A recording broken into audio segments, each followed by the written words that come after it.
Monday night রয়ের শুরুতেই আমরা মানডে নাইট রয়ের general manager WWE official Adam পিয়ার্সকে দেখতে পাই। তো অ্যাডাম পিয়ার্স তো শুরুতেই সকলকে মানডে নাইট রতে ওয়েলকাম করে। এরপরে সে বলে যে আমি আপনাদের প্রমিস করেছিলাম যে আমি নিজে এসে সেথ রলিন্সের হেলথ রিলেটেড আপডেট দিব। তো এরপরে সে কিছু একটা বলবে, তবে টাইটানট্রনে দেখতে পাই যে একটা গাড়ি আসে, আর সেই গাড়ির মধ্যে ছিল পল হেইম্যান, ব্রনসন রিড এবং ব্রন বেকার। তারা তিনজনে কিন্তু সরাসরি ব্যাক স্টেজ থেকে রিং এর মধ্যে চলে আসে, আর ব্রন বেকারের কাঁধে কিন্তু ওয়ার্ল্ড হেভিওয়েট চ্যাম্পিয়নশিপটা ছিল। তো এই চ্যাম্পিয়নশিপ বেল্টটা কিন্তু ব্রন বেকারের কাছে বেশ ভালোই দেখাচ্ছিল। এরপরে অ্যাডাম পিয়ার্স বলে যে আমরা সকলেই জানি যে বিগত কয়েক সপ্তাহ ধরে সেথ রলিন্সের শোল্ডারে একটু ঝামেলা হচ্ছিল, তার শোল্ডারে একটা ইনজুরি আছে, আর এটা গুরুতর হয়েছে যখন গত মানডে নাইট রতে ব্রনসন রিড এবং ব্রন বেকার দুজনের দিকে আঙুল দেখিয়ে বলে তোমরা যখন সেথ রলিন্সের উপরে গত মানডে নাইট রতে অ্যাটাক করেছিলে, তো যার কারণে সেথ রলিন্সের ইনজুরিটা আরো সিরিয়াস হয়েছে এবং সেথ রলিন্সকে সার্জারি করতে হয়েছে।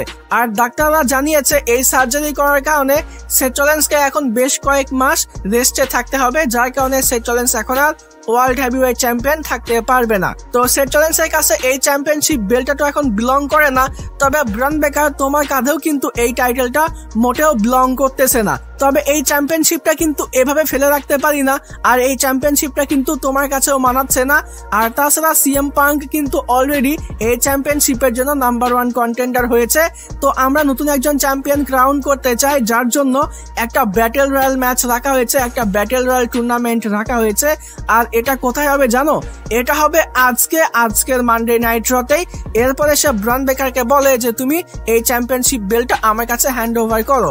এরপর ব্রন বেকার বলে যে এই চ্যাম্পিয়নশিপটা যদি আমি তোমার কাছে হ্যান্ড ওভার না করি তাহলে তুমি কি করবে? তো পল হেইম্যান এখানে ব্রন বেকারকে একটু কর্নারে নিয়ে গিয়ে পিছনের দিকে নিয়ে গিয়ে বলে যে দেখো ও অফিসিয়াল, ওকে চ্যাম্পিয়নশিপটা দিয়ে দাও, এটাই ভালো হবে, না হলে পরে কিন্তু ও ঝামেলা করতে পারে। এরপর ব্রন বেকার অ্যাডাম পিয়ার্সকে বলে যে দেখো আমি এই চ্যাম্পিয়নশিপটা তোমাকে দিয়ে দিব, তবে একটু রেসপেক্টফুলি আমার কাছ থেকে এই চ্যাম্পিয়নশিপ বেল্টটা চাইতে হবে। তো এরপরে অ্যাডাম পিয়ার্স বলে যে ব্রন রেসপেক্টফুলি তুমি এই চ্যাম্পিয়নশিপটা আমার কাছে হ্যান্ড ওভার করো। তো ব্রন বেকার বলে যে না হচ্ছে না, আরো একটু রিকোয়েস্ট করতে হবে, আমাকে প্লিজ বলতে হবে, সে প্লিজ। তো অ্যাডাম পিয়ার্স তো একটু বিরক্ত হয়, তবে কিছু করারও ছিল না, সে কিন্তু প্লিজ বলে। আর এরপরে ব্রন বেকার চ্যাম্পিয়নশিপটা দিয়ে দেয়, তবে অ্যাডাম পিয়ার্সকে নয়, পল হেইম্যানকে।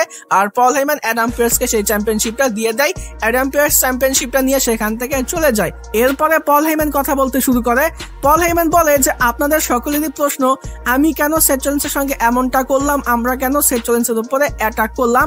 তো এটার পেছনে কারণ হলো সেথ রলিন্সের সঙ্গে আমি কখনোই যুক্ত হইনি, সেথ রলিন্স কখনোই ভিশনের অংশ ছিল না।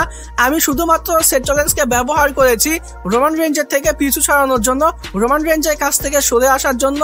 রোমান রেঞ্জের কাছ থেকে সরে আসার জন্যই কিন্তু আমি সেথ রলিন্সকে ব্যবহার করেছি। আমি আমার বন্ধু সিএম পাঙ্কের সঙ্গে বিট্রে করেছি। আমি ব্রন বেকারের মধ্যে পোটেনশিয়াল দেখতে পেয়েছি, যার জন্য কিন্তু ব্রন বেকারকে আমি সবার আগে পিক করি। আর ব্রন বেকারের কাছে আসার জন্য আমি সেথ রলিন্সকে শুধুমাত্র ব্যবহার করেছি। এরপরে সে ব্রনসন রিডকে নিয়ে বলে যে ব্রনসন রিডের মধ্যেও কিন্তু পোটেনশিয়াল আছে, সে কিন্তু অনেক পাওয়ারফুল একজন রেসলার, আর সে কিন্তু অলরেডি প্রমাণ করে দিয়েছে সে কিন্তু রোমান রেইন্সকে হারিয়েছে। সে কিন্তু better then Roman Reigns, tribal thief over the tribal chief. এরপরে সে বলে দ্য ভিশন কিন্তু ব্লাড লাইনের থেকেও বড়। আর এখন আমরা যাকে দেখতে পাচ্ছি ব্রনসন রিড এবং ব্রন বেকার, এরাই হলো কোম্পানির ফিউচার। সেথ রলিন্স দ্য ভিশনকে রান করতে পারে না, সেথ রলিন্স কোম্পানির ফিউচার নির্ধারণ করতে পারে না। সেথ রলিন্স হলো ব্রোকেন শোল্ডার, একটা বাজে ওয়ার্ড ইউজ করে, সেটা আমি ভিডিওর মধ্যে আর নাই বললাম, আপনারা যারা শো দেখেছেন তারা নিশ্চয়ই জানেন। তো এরকম ভাবেই কিন্তু এই সেগমেন্টটা শেষ হয়েছে।